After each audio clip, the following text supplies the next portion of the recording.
बाबा तेरी मुरली में सुख शांति का सार है, ज्ञान का अमृत है, जीवन का आधार है।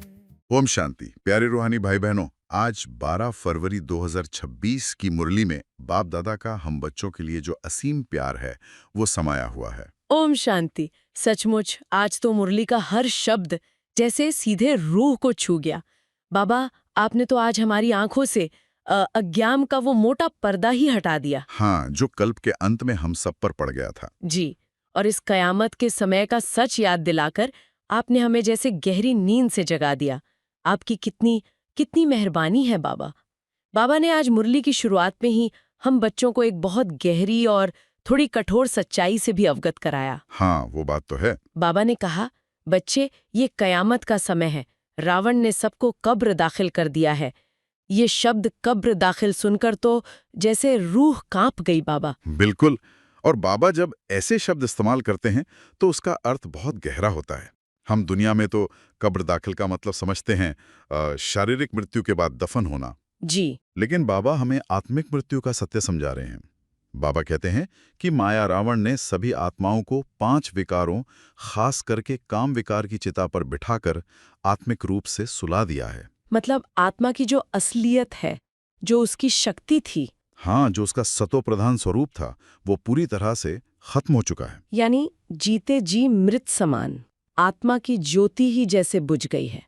हाँ बिल्कुल, हम सब एक तरह से मृत समान हो गए हैं।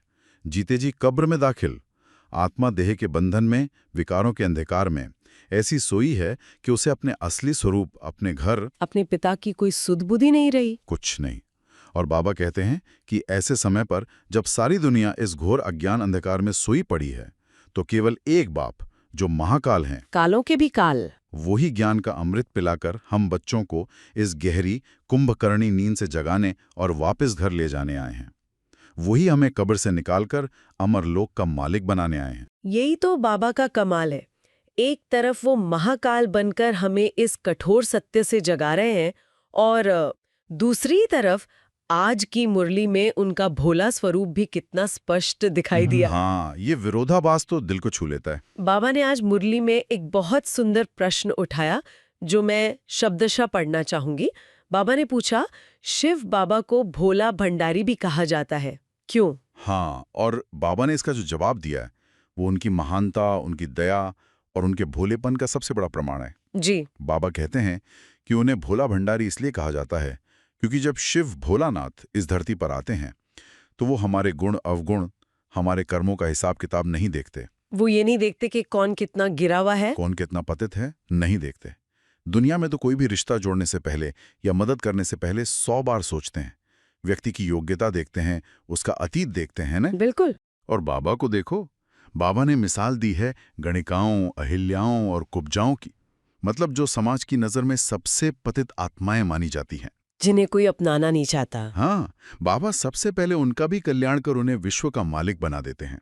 वो बच्चों की कमजोरियों को नहीं, बल्कि उनके अंदर छिपी दिव्यता को देखते हैं। उनका भंडारा हम बच्चों के लिए हमेशा खुला है। और सबसे बड़ी बात तो यह है कि बाबा खुद आते भी कहाँ हैं। यही तो उनकी महानता का चरम है। बाबा कहते हैं वे खुद आते भी एक पतित दुनिया में, और एक पतित यानी साधारण वृद्ध शरीर में हैं। जो सर्वशक्तिमान है, जो सारी सृष्टि का रचयिता है, जो त्रिकालदर्शी है, वो हम बच्चों को ऊंच उठाने के लिए खुद इतने नीचे उतर कर आता है। इससे बड़ा भोलापन और क्या हो सकता है। और आकर हमें कोई मुश्किल साधना या कर्मकांड भी नहीं बताते। नहीं, बस एक ही बहुत सहज डायरेक्शन देते हैं। एक ही श्रीमत, एक ही राय। मीठे बच्चे, अब अमृत पियो और विकारों रूपी विष को छोड़ दो। बस। बाबा कहते हैं, बच्चे, आधा कल्प तुमने ये विष पिया है जिसने तुम्हें आधि मध्य अंत दुखी दिया है। अब इस एक अंतिम जन्म के लिए मेरे कहने पर ये विष पीना छोड़ दो और ज्ञान अमृत पियो। सचमुच ऐसे दयालु और भोले बाप को पहचानना भी क्या मुश्किल है। बिल्कुल नहीं। बाबा के प्यार और भोलेपन को महसूस कर आत्मा गदगद हो जाती है। बाबा, आज मुरली में आपने एक गीत का भी उल्लेख किया, दूर देश का रहने वाला। इस गीत को सुनते ही आत्मा जैसे अपने असली घर की याद में खो जाती है। एक मुसाफिर की तरह महसूस होता है। हाँ, जो अपने वतन लौटना चाहता है। और बाबा ने इसी गीत के आधार पर हम आत्माओं का सबसे गहरा रहस्य समझाया है। क्या समझाया बाबा ने? बाबा कहते हैं, हम सभी आत्माएं उस दूर देश, परम धाम यानी निराकारी दुनिया की रहने वाली मुसाफिर हैं। हम यहाँ इस साकार दुनिया में अपना अपना पार्ट बजाने आए हैं। और सबसे कमाल की बात तो ये है कि एक इतनी छोटी सी बिंदु समान आत्मा में 84 जन्मों का पूरा पार्ट एक रिकॉर्ड की तरह भरा हुआ है। ये सोचना भी कितना अद्भुत है। एक छोटा सा बिंदु और उसमें 84 जन्मों का पूरा ड्रामा, सुख दुख रिश्ते नाते सब कुछ। और ये रिकॉर्ड ऐसा पक्का है कि कल्प दर कल्प हूबहू रिपीट होता है, एक सेकंड का भी फर्क नहीं पड़ता। ये ज्ञान हमें ड्रामा के हर दृश्य में अचल अडोल बना देता है। जी। बाबा ने आज एक और भ्रम भी तोड़ा। अक्सर भक्ति मार्ग में और शास्त्रों में कहा जाता है कि परमात्मा या आत्मा नाम रूप से न्यारी है। बाबा ने इस बात को बहुत स्पष्ट किया। हाँ, बाबा ने समझाया कि ऐसी कोई वस्तु हो ही नहीं सकती जिसका नाम और रूप ना हो। बिल्कुल। बाबा कहते हैं कि आत्मा निराकार है, उसे इन चर्म चक्षुओं से देख नहीं सकते, पर उसका अस्तित्व है। उसका नाम आत्मा है और रूप ज्योति बिंदु सितारे के समान है। हाँ, और परमात्मा का नाम शिव है और उनका रूप भी ज्योति बिंदु है। जैसे आकाश पोलार है, खाली जगह है, पर उसका नाम तो आकाश है ना। जी है। तो बिना नाम और रूप के कोई चीज अस्तित्व में ही नहीं हो सकती। ये यथार्थ ज्ञान बाबा ने आकर ही हमें स्पष्ट किया है। से पर्दा हटा देती है। जैसे भक्ति में हम कितनी ही कथाएं सुनते आए हैं, अमर कथा या तीजरी की कथा। हाँ, और हम मानते थे कि शंकर ने पार्वती को कोई कहानी सुनाई होगी जिससे वो अमर हो गईं। बाबा ने आज इसका भी रहस्य खोला। हाँ, बाबा ने इस पर भी बहुत सुंदर रीति से रोशनी डाली। बाबा समझाते हैं कि असली सत्यनारायण की कथा वही है जो सत्य बाप हमें अभी सुना रहे हैं। नर से नारायण बनने की कथा। हाँ, ये नर से नारायण और नारी से लक्ष्मी बनने की सच्ची कहानी है। बाबा हमें पावन बनाकर 21 जन्मों के लिए स्वर्ग का राज्य भाग्य देते हैं। यही तो है सच्ची अमर कथा, जो हमें मृत्यु लोक से अमर लोक में ले जाती है। और बाबा ने ये भी स्पष्ट किया कि ये कथा सूक्ष्म वतन में नहीं हो सकती। बिल्कुल। बाबा पूछते हैं, सूक्ष्म वतन में तो दुख या मृत्यु होती ही नहीं, तो वहां शंकर पार्वती को अमर कथा क्यों सुनाएंगे? अमर होने की जरूरत तो मृत्युलोक में है। सही बात है। ये सब बातें संगम युग पर बाप ही आकर हम बच्चों को समझाते हैं।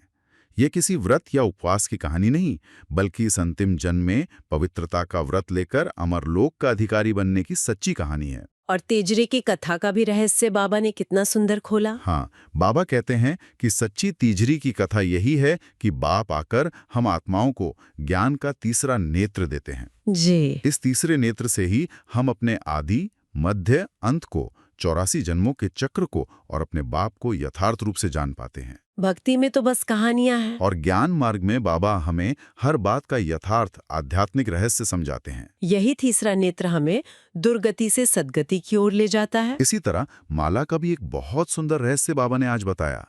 भक्त लोग बस हाथ में माला फेरते रहते हैं, राम राम जपते हैं, लेकिन उसका आध्यात्मिक अर्थ नहीं जानते। हाँ, वो समझते हैं कि शायद ये बस एक सिमरन की वस्तु है। जी, जबकि बाबा ने माला के रहस्य को बहुत सुंदरता से स्पष्ट किया है। बाबा कहते हैं कि जो विजय माला है, जिसका हम सिमरन करते हैं, वो हमारे पुरुषार्थ और विजय का प्रतीक है। अच्छा। हाँ, उस माला का जो सबसे ऊपर का फूल है, जिसे सुमेरु कहते हैं, वो स्वयं शिव बाबा हैं। माला फेरते समय हम सबसे पहले उसी को मस्तक पर लगाते हैं, है ना? हाँ, यानी हम परमपिता परमात्मा को नमन करते हैं और उसके ठीक नीचे जो युगल दाना होता है, वो है ब्रह्मा और सरस्वती, इस ज्ञान यज्ञ के आदि पिता और आदि माता। बाबा कहते हैं वे ही पहले नंबर के पुरुषार्थी हैं जो शिव बाबा के गले का हार बनते हैं। और बाकी के सारे दाने, वो हम मददगार बच्चे हैं। हम बच्चे जो बाबा को याद करते हैं, पवित्रता की धारणा करते हैं और बाबा के सेवा के कार्य में मददगार बनते हैं। हाँ, वही आत्माएं इस विजय माला में पिरोई जाती हैं। पहले 8 रत्नों की माला बनती है, फिर 108 की। यह माला हमारे 84 जन्मों के चक्र के बाद माया पर संपूर्ण विजय पाने का यादगार है। ये केवल हाथ से फेरने की वस्तु नहीं, बल्कि हमारे संपूर्ण और विजयी स्वरूप का प्रतीक है। बाबा बताते हैं कि वो जब भक्ति में थे तो लक्ष्मी नारायण के मंदिर में जाकर माला फेरते थे और राम राम जपते थे, क्योंकि फूल तो एक ही बाप है। लेकिन उस समय इस गहरे रहस्य का ज्ञान नहीं था। बाबा की हर बात में कितनी गहराई है। वो हमें इस दुनिया जो कांटों का जंगल है, उससे निकालकर फूल बना रहे हैं। बिल्कुल। बाबा ने कहा कि यह दुनिया कांटों का जंगल है, जहां सब एक दूसरे को काम कटारी चलाकर दुख देते हैं, और बाप आकर हमें इन 5 विकारों पर जीत पहनाकर फूल बनाते हैं। ताकि हम सतयुग यानी गार्डन ऑफ अल्लाह या खुदा के बाग में चल सकें। हाँ, और बाबा हमें 21 जन्मों के लिए विश्व का मालिक बनाते हैं, लेकिन बदले में क्या मांगते हैं? कुछ भी नहीं। बस यही कहते हैं, बच्चे इस एक जन्म के लिए पावन बनो। बस, क्या हम अपने बेहद के बाप के लिए, जो हमें 21 जन्मों का स्वर्णिम वर्षा दे रहे हैं, एक जन्म पवित्र नहीं रह सकते? बाबा कितना प्यार से पूछते हैं। हाँ, कि क्या तुम इस एक जन्म के लिए विष पीना नहीं छोड़ सकते? जो विकार आदि मध्य अंत दुख देते हैं, उन्हें त्यागने में इतनी मुश्किल क्यों होनी चाहिए? बाबा की ये बातें सुनकर तो सचमुच इस पतित दुनिया और इन विकारों से वैराग्य आता है। बाबा कितना प्यार से, कितना अधिकार से हमें समझाते हैं। वो हमारे माता पिता, शिक्षक, सतगुरु सब कुछ बनकर हमें इस दुख धाम से निकाल रहे हैं। सचमुच बाबा महाकाल बनकर सारी दुनिया को इस दुख धाम से लिबरेट करने आए हैं। सभी आत्माओं को। हाँ, सभी आत्माओं को, चाहे वे किसी भी धर्म की हों, वापस शांति धाम और सुख धाम ले जाने आए हैं। इसीलिए उन्हें लिबरेटर और गाइड भी कहा जाता है। वो सभी अनेक धर्मों का विनाश कर एक आदि सनातन देवी देवता धर्म की फिर से स्थापना कर रहे हैं। बाबा का कार्य कितना महान, कितना कल्याणकारी है। आज की मुरली का हर एक शब्द अमृत समान था। इसने हमें हमारी असली पहचान, हमारे प्यारे पिता और हमारे सुनहरे भविष्य की याद दिलाई। ये मुरली सचमुच हमारे लिए जीवन का आधार है। और अंत में बाबा ने हम बच्चों को जो याद प्यार दिया है, वो तो जैसे हमारी सारी थकान मिटा देता है, हमारी रूहानी शक्ति का स्रोत बन जाता है। बाबा ने कहा, मीठे मीठे सिखिलधे बच्चों प्रति मात पिता बाप दादा का याद प्यार और गुड मॉर्निंग। रूहानी बाप की रूहानी बच्चों को नमस्ते। बाबा का ये याद प्यार ही तो हम बच्चों की सच्ची रूहानी खुराक है। इसी याद और प्यार के बल पर हम इस मायावी दुनिया की हर परिस्थिति को पार करते चलते हैं। रूहानी बच्चों की रूहानी मात पिता बाप दादा को याद प्यार, गुड मॉर्निंग और नमस्ते। इसी खुराक को लेकर अब चलते हैं धारणा की गहराई में। आज बाबा ने जो इशारा दिया है कि कयामत के समय को जानकर अब हमें अपनी तैयारी करनी है, ये सुनकर न शायद किसी को थोड़ा डर लगे। कयामत का समय, हाँ, शब्द थोड़ा भारी लगता है। लेकिन इसका असल मतलब तो यही है कि अपनी आंतरिक अवस्था को इतना शक्तिशाली बनाना है कि बाहर कुछ भी हो, हम हिले नहीं। बिल्कुल, और ये तैयारी मतलब कोई बहुत मुश्किल काम नहीं है। बाबा ने बहुत ही सरल और स्पष्ट मार्गदर्शन दिया है।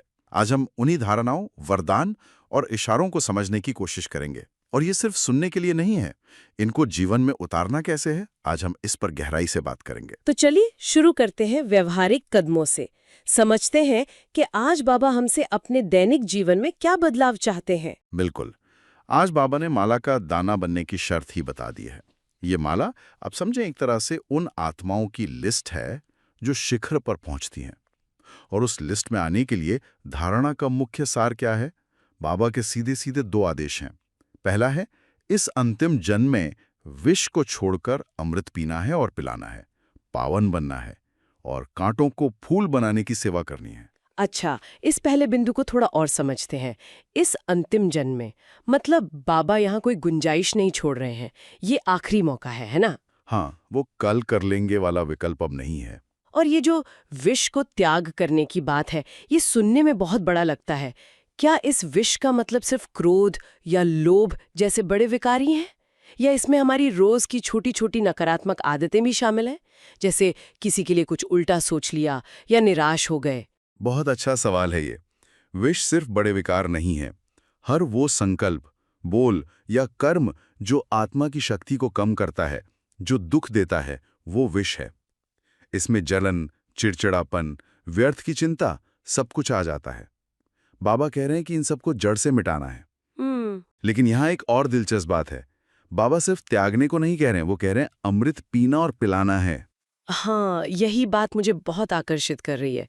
मतलब सिर्फ नेगेटिविटी को हटाने से काम नहीं चलेगा, उसकी जगह पॉजिटिविटी को भरना भी है। पर असल जिंदगी में ये अमृत मिलेगा कहाँ से?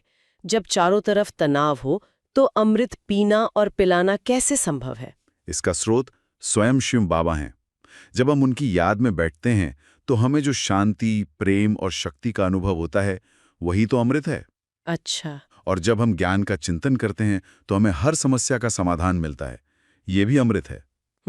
और जब हम खुद इस अमृत से भरपूर होते हैं तभी हम दूसरों को दे सकते हैं। कांटों को फूल बनाने की सेवा का यही तो मतलब है। सही बात है। जो आत्माएं आज विकारों की आग में जल रही हैं, उन्हें डांट कर नहीं, बल्कि अपने शांत और प्रेम भरे वाइब्रेशन से फूल बनाना है। आपके पास जो होगा वही तो देंगे। मतलब समाधान और ज्यादा मेहनत में नहीं, बल्कि अपनी अवस्था बदलने में है। अरे वाह! और उस माला में आने के लिए दूसरा आदेश क्या है? धारणा के लिए दूसरा मुख्य सार है, विष्णु के गले की माला का दाना बनने के लिए बाप की याद में रहना है और पूरा पूरा मददगार बन बाप समान दुख हरता बनना है। यह तो सीधा विजय माला से जुड़ा है। हर कोई उस माला में आना चाहता है, पर विधि यहाँ एकदम स्पष्ट है। पहला तो है बाप की याद, लेकिन साथ में एक और शर्त है, बाप समान मददगार और दुख हरता बनना। यहाँ मुझे एक व्यवहारिक चुनौती नजर आती है। हम सब मददगार बनना तो चाहते हैं, लेकिन कई बार हमारी मदद वो लोगों को बोझ लगने लगती है, या हम खुद मदद करते करते थक जाते हैं। तो बाप समान मददगार बनने का क्या रहस्य है? ये आम मदद से अलग कैसे है? ये बहुत गहरा अंतर है। आमतौर पर हम भावनाओं में बहकर या देह अभिमान में आकर मदद करते हैं कि देखो मैंने इसकी मदद की, हाँ, ये भाव आ जाता है। और उससे हम खुद थक जाते हैं। बाप समान मददगार बनने का अर्थ है आत्मा को ये एहसास हो कि मैं एक निमित्त मात्र हूं। शक्ति तो मुझे बाबा से मिल रही है, मैं सिर्फ एक चैनल हूं। शिव बाबा दुख हरता है, मैं उनके डायरेक्शन पर बस उनका काम कर रहा हूं। जब ये स्मृति रहती है तो आप असीमित सेवा कर सकते हैं और कभी थकेंगे नहीं। जैसे एक डॉक्टर बीमार हुए बिना मरीज का इलाज करता है। एकदम। आप दुख से प्रभावित हुए बिना दुख दूर करेंगे। तो बाबा ने पहले हमें एक्शन आइटम्स दिए, विष त्यागो, मददगार बनो, ये तो क्या करना है का हिस्सा हुआ। लेकिन अब जो वरदान है, उसमें बाबा हमें क्या बनना है उसकी शक्ति दे रहे हैं। यह हमारी पूरी बीइंग को बदलने की बात है ना? आपने बिल्कुल सही पकड़ा। बाप दादा का आज का वरदान हमारी अवस्था को बनाने के लिए है, और वरदान है अपनी अलौकिक रूहानी वृत्ति द्वारा सर्व आत्माओं पर अपना प्रभाव डालने वाले मास्टर ज्ञान सूर्य भव। मास्टर ज्ञान सूर्य, अरे वाह! कितनी बड़ी उपाधि है। ये कोई छोटी बात नहीं है।